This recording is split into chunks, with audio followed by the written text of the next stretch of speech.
Natalie Holloway case. It was supposed to be a celebration, a trip to paradise. 18-year-old Natalie Holloway had her whole future ahead of her, but on her final night in Aruba, she vanished. What happened to Natalie? Who was telling the truth and who was hiding it? This is the story that shocked the world and still has no ending. Her name was Natalie Holloway. She was just 18 years old, young, bright, ambitious, and full of life. Natalie had just graduated from Mountain Brook High School in Alabama, a well-known suburban school where academic pressure was high and expectations were even higher. From an early age, Natalie stood out. She was an honor student, a member of the National Honor Society, and she had earned a full scholarship to the University of Alabama. Friends described her as the kind of person who always had a smile ready, someone who could light up a room without even trying. Teachers remembered her as focused, hardworking, but never arrogant. She carried herself with quiet confidence, the type that made people naturally trust her. Outside the classroom, Natalie loved to dance and spend time with her close circle of friends.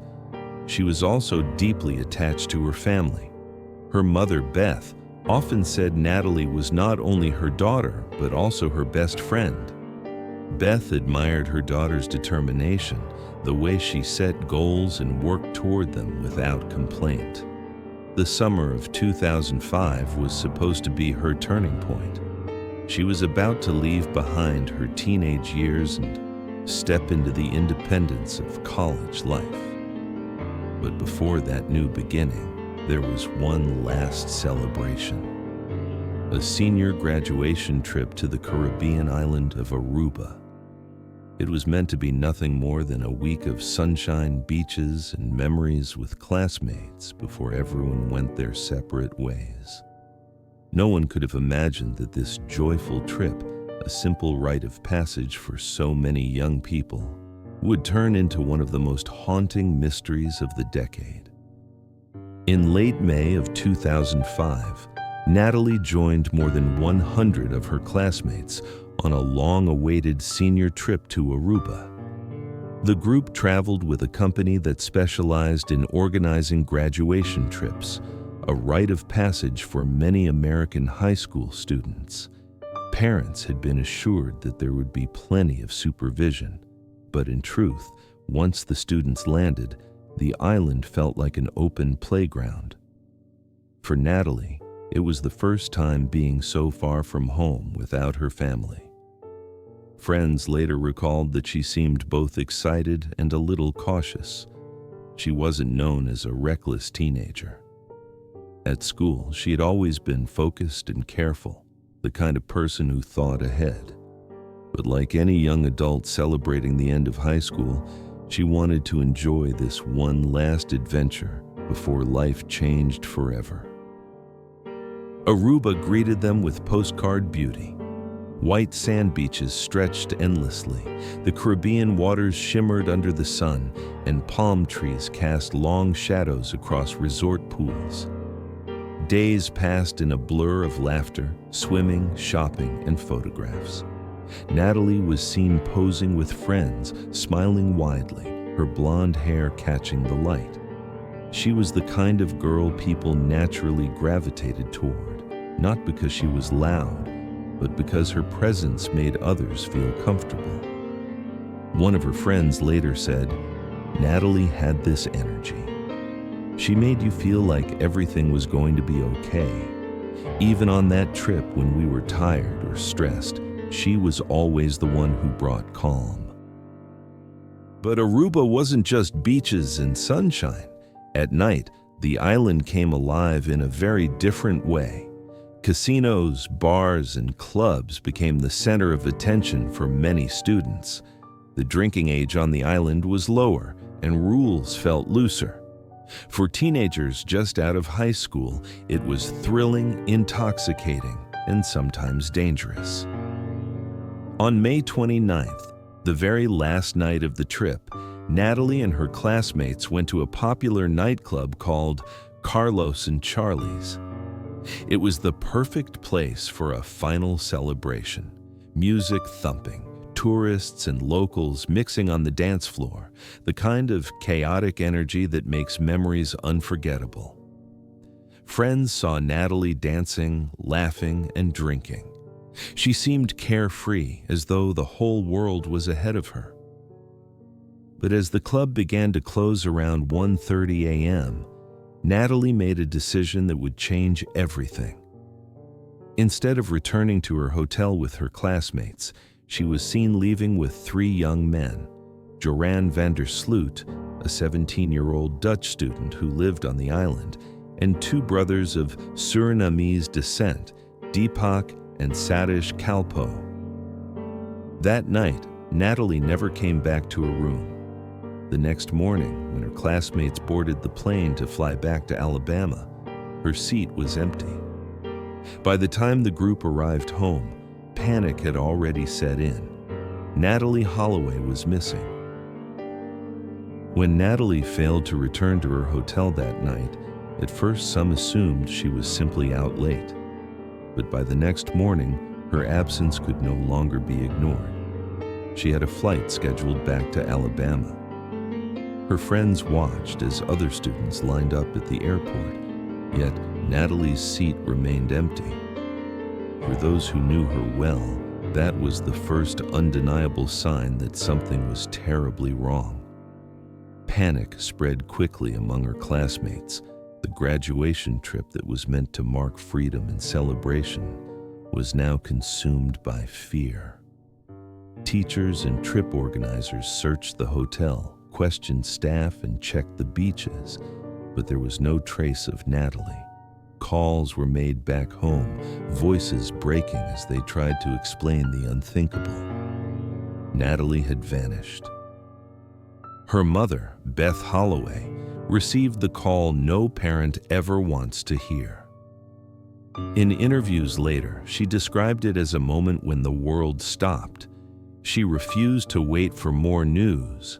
Within hours, she boarded a plane to Aruba, determined to bring her daughter home. Several relatives and friends joined her. When Beth arrived on the island, she became the driving force behind the search. She spoke directly to hotel staff, questioned witnesses, and demanded answers. It didn't take long before names surfaced.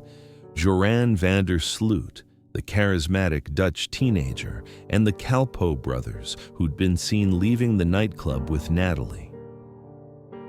Beth immediately pressed the local police to act, but their response was frustratingly slow.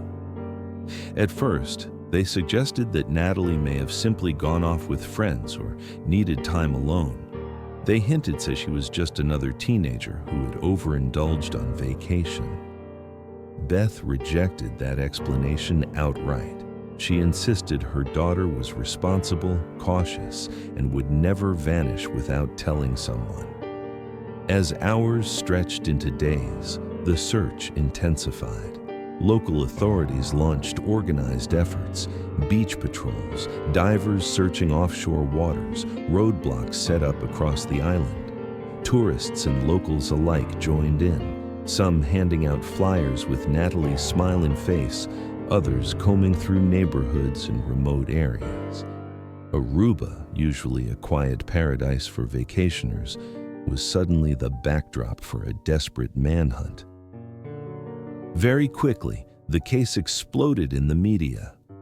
American television channels broadcast live from the island, turning Natalie's disappearance into an international story. Images of Beth speaking passionately at press conferences spread across the world. She pleaded for help, her voice carrying both determination and despair. "We will not stop until we find Natalie," she told reporters. Her strength made her a central figure in the case, a mother who refused to be silenced. On the island, the reaction was mixed. Some locals were sympathetic, joining search teams and offering support. Others grew uneasy at the sudden media spotlight, worried about the impact on Aruba's reputation as a safe tourist destination. But no matter how people felt, one fact was unavoidable. Natalie Holloway had disappeared, and suspicion was circling around 3 young men. The mystery was no longer just a family's private tragedy. It had become a global story, and every development, every rumor would be dissected on television screens across the world. From the very beginning, suspicion fell on the 3 young men who were last seen with Natalie, Joran van der Sloot and brothers Deepak and Satish Kalpoe. Joran was only 17, but he looked and acted older. Tall, athletic, and confident, he was often described as charming on the surface, but arrogant underneath. He attended an elite international school and was the son of a well-connected Dutch judge in training, Paulus van der Sloot. That detail would later fuel speculation. Did Joran's family influence the case, shielding him from consequences? Despite his polished image, Joran already had a reputation. Locals said he spent nights in casinos, gambling, drinking, and sometimes preying on female tourists. A few people even recalled hearing rumors about his aggressive behavior toward young women. To some, he was the golden boy of Aruba. To others, he was trouble waiting to happen. The Kalpoe brothers, Deepak 21 and Satish 18, were quieter, less prominent figures. They lived with their mother and spent much of their time with Joran. They often drove him around in their small car, hanging out near hotels where tourists stayed. People who knew them said they looked up to Joran, sometimes doing whatever he wanted, even when it got them into questionable situations. When the 3 were questioned by police, their stories began to unravel almost immediately. First, they claimed to have dropped Natalie off at her hotel around 2 a.m., but security cameras and hotel staff revealed no trace of her return. Then, under pressure, the story changed. They said Natalie had wanted to see the island, so they drove her to a lighthouse on the northern coast. Later, another version surfaced. They claimed she had been left on the beach, drunk, and that she had simply collapsed in the sand. Every story contradicted the last, and every time their words shifted, suspicion grew deeper. Beth Holloway followed each development closely, speaking openly to the press. She didn't mince words. These boys know what happened. They are lying. And until they tell the truth, my daughter is still out there, waiting to be found. For investigators, the contradictions created a storm, but their progress was painfully slow. Critics argued that the Aruban police were not equipped to handle such a high-profile case. Some suggested they hesitated because of Joran's family connections. Others believed they underestimated the seriousness of the situation, treating it at first like a missing tourist case that would resolve itself. Meanwhile, the media pressure was relentless. American cable networks broadcast live from Aruba, turning Natalie's disappearance into a nightly spectacle. The case divided opinions. Was this a straightforward crime or a cover-up involving powerful people? On the island, locals felt the weight of the spotlight. Aruba's reputation as a safe paradise for travelers was crumbling under the glare of international cameras. And through it all, one question lingered louder than any headline. What really happened to Natalie Holloway after she left that nightclub? As days turned into weeks, Natalie's disappearance transformed into something larger than a local investigation. It became a cultural phenomenon. Cable news channels in the United States ran round-the-clock coverage. Talk shows debated theories, crime experts drew timelines, and panelists speculated endlessly about what might have happened on that final night. Some media outlets focused on Natalie's image, the all-American girl with blonde hair and bright eyes. Critics pointed out that this shaped public interest. Natalie looked like the daughter of millions of American families, and her disappearance struck a deeply emotional chord. Every headline, every broadcast kept her case alive in living rooms across the country. Beth Holloway became the face of the search. She appeared on television almost daily, her composure unwavering even as her grief was visible. She stood at press conferences, on talk shows, even on the steps of government buildings in Aruba, repeating the same plea: "Bring my daughter home." Her strength inspired many, but it also brought criticism. Some accused her of pushing too hard, of clashing with local officials. Others defended her fiercely, saying any mother would have done the same. On the island of Aruba, the response was complex. Many locals joined the search, donating time, resources, and support. But others felt overwhelmed by the media circus. Tourism, the island's lifeline, began to suffer. Hotels received cancellations, and businesses worried about the long-term damage to Aruba's reputation as a safe tropical getaway. The Holloway case wasn't just a tragedy anymore. It was reshaping the way the world saw the island itself. Meanwhile, the flow of rumors never stopped. Some tabloids suggested Natalie had been kidnapped into a trafficking ring. Others speculated that her body had been hidden in the sea, beyond the reach of divers. Talk show hosts dissected these theories night after night, fueling debates but offering no real answers. The FBI's involvement reassured some, but progress remained painfully slow. The suspects continued to shift their stories, and each rearrest raised hopes only to end in disappointment when evidence failed to appear.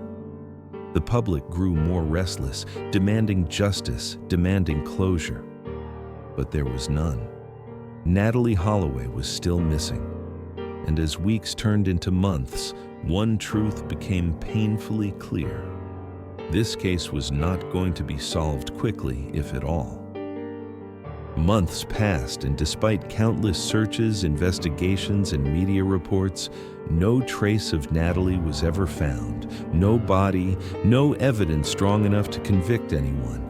Just fragments of stories, shifting confessions, and endless speculation. Joran van der Sloot remained the most prominent suspect. Over the years, he gave multiple interviews, each one adding new details, only to retract them later. At times, he hinted at knowing the truth. At other times, he denied everything. Each word kept the mystery alive, but none brought resolution. The Calpo brothers faded into the background, their lives forever marked by their connection to the case. They insisted on their innocence, but the shadow of suspicion never left them. For Natalie's family, the pain never ended. Beth Holloway continued her fight, refusing to let her daughter's story be forgotten. She searched, she traveled, she pursued every possible lead.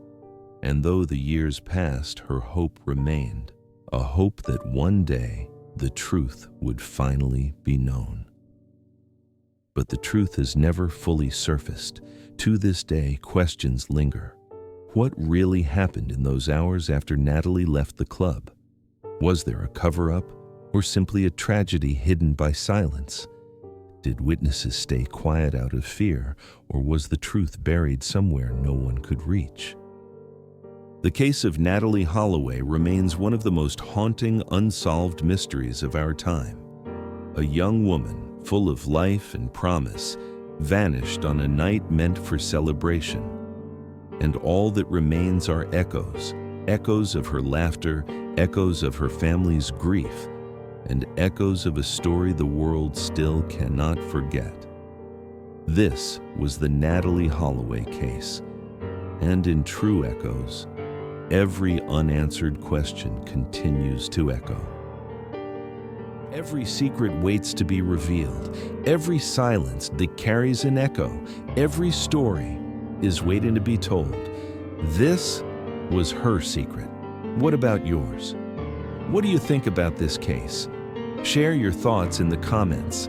Every voice matters. Subscribe and step into the echoes of truth.